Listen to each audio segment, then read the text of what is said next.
کہنے لگا، تمہارے رب نے کہا ہے کہ یہ کام میرے لیے آسان ہے، ہم نے اس بچے کو لوگوں کے لیے نشانی اور اپنی طرف سے رحمت قرار دیا ہے، یہ ایک حتمی امر ہے۔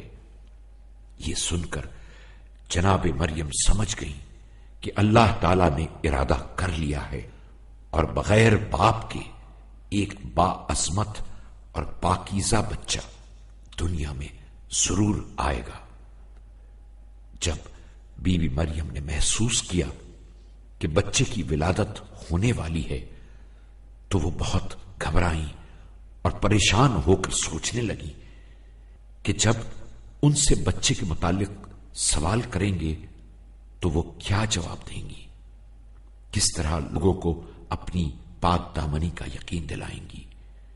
اس لیے جناب مریم لوگوں کے اعتراضات سے بچنے کے لیے ناصرہ نامی چھوٹے سے شہر کی طرف کوچ کر گئیں اور ایک چھوٹے سے پرانے گھر میں رہنے لگی۔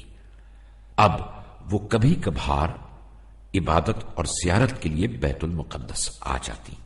آہستہ آہستہ ولادت کا وقت نزدیک آنے لگا۔ ایک مرتبہ جب جناب مریم نے محسوس کیا کہ اب ولادت کا وقت بہت نزدیک ہے تو وہ شہر سے باہر چلی گئیں۔ چلتے چلتے وہ ایک ویرانے میں پہنچی۔ یہاں انہیں کھجور کا ایک سوکھا ہوا درخت نظر آیا تو وہ درخت کے پاس بیٹھ گئی۔ کچھ ہی دیر بعد حضرت عیسیٰ علیہ السلام کی ولادت ہو گئی۔ بی بی مریم بہت زیادہ پریشان اور غمزدہ تھی کیونکہ ان کی سمجھ میں نہیں آ رہا تھا کہ اب لوگوں کا سامنا کیسے کریں گی۔ وہ دل ہی دل میں کہہ رہی تھی کہ اے کاش اس لمحے سے پہلے میں مر جاتی اور لوگوں کے ذہنوں سے معاف ہو جاتی۔ ادھر بچہ اپنی ماں کے پاس بہت آرام سے لیٹا ہوا تھا۔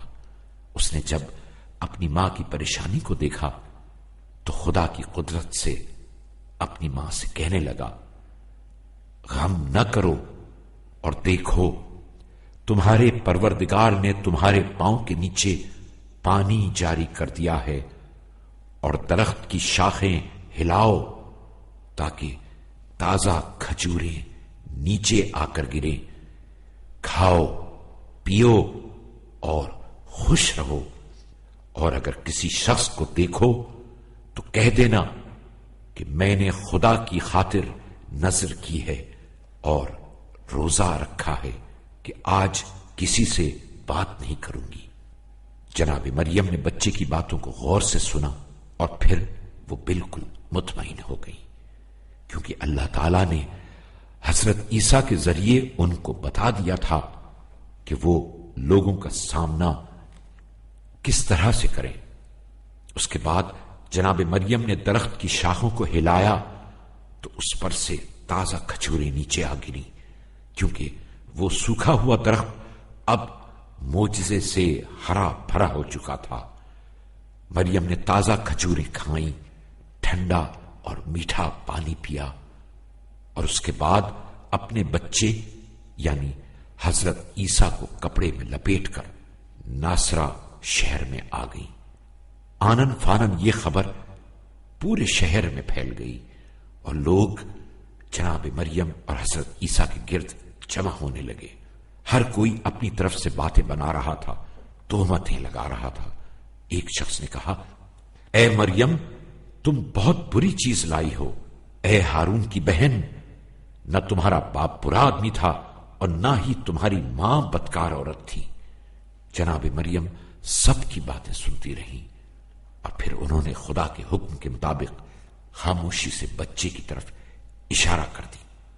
لوگ تعجب سے کہنے لگے، ہم گود کے اس بچے سے کیسے باتیں کریں؟ یہ کیا بتا سکتا ہے اور تمہاری پاکیزگی کو کس طرح ثابت کر سکتا ہے؟ ابھی وہ یہ باتیں کر ہی رہے تھے کہ اچانک بچے کو قوت گویائی عطا ہوئی اور وہ کہنے لگا میں خدا کا بندہ ہوں، اسی نے مجھے کتاب عطا کی ہے اور مجھے نبی بنایا ہے، اور جہاں بھی رہوں بابرکت قرار دیا ہے، اور جب تک زندہ رہوں نماز اور زکات کی وصیت کی ہے، اور میری ماں کے ساتھ نیکی کا حکم دیا گیا ہے، اور ظالم اور بد نصیب نہیں بنایا ہے۔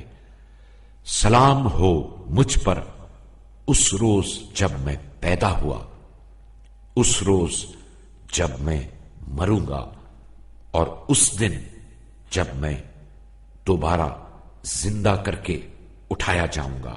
حضرت عیسیٰ علیہ السلام کی زبان مبارک سے یہ باتیں سننے کے بعد لوگوں نے حضرت مریم علیہ السلام کی پاک دامنی کا اقرار کر لیا۔